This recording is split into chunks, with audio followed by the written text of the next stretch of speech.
Chairman Zulfikar Ali Bhutto न सिर्फ़ पाकिस्तान पर एशिया जी मज़लूम गरीब इंसाननि जो क़ाइदो हुयो।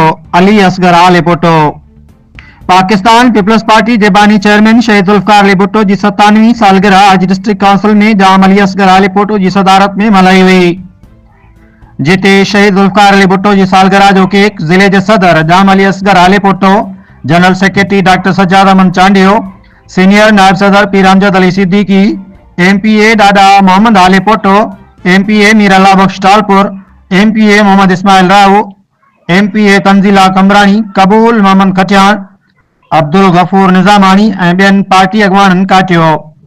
इन मौके ते तकरीब खे खिताब कंदे ज़िले सदर Jam Ali Asghar Ali Bhutto, general secretary doctor Sajjad Aman Chandio चयो, तारीख़ शहीद में ज़ुल्फ़िकार अली भुट्टो भी अॼु ज़िंदा आहे, हमेशा ज़िंदा रहंदो। उन्हनि चयो शहीद ज़ुल्फ़िकार अली भुट्टो पाकिस्तान जो मुहसिन हुयो, जंहिं मुल्क खे हेठी ताक़त बणायो, स्टील मिल्स खे ईंदे पाकिस्तान में हर तरह की खुशहाली आंदी।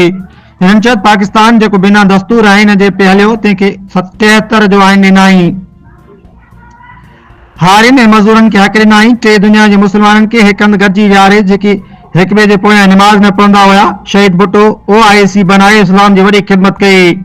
हिननि चयो शहीद ज़ुल्फ़िकार अली भुट्टो मौजूदा पाकिस्तान जो ख़ालिक़ सम्झो वञे थो। असां संदसि नज़रिए ते हली करे चेयरमैन बिलावल भुट्टो ज़रदारी खे वज़ीर आज़म बनाए वही तरक़ी तरफ़ वठी वेंदासीं।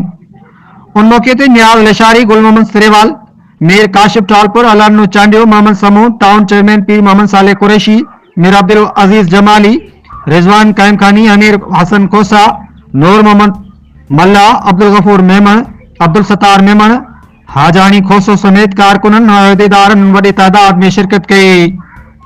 Press release Anir Hassan Khoso, deputy secretary इतलात, पाकिस्तान पीपल्स पार्टी, ज़िला बदीन।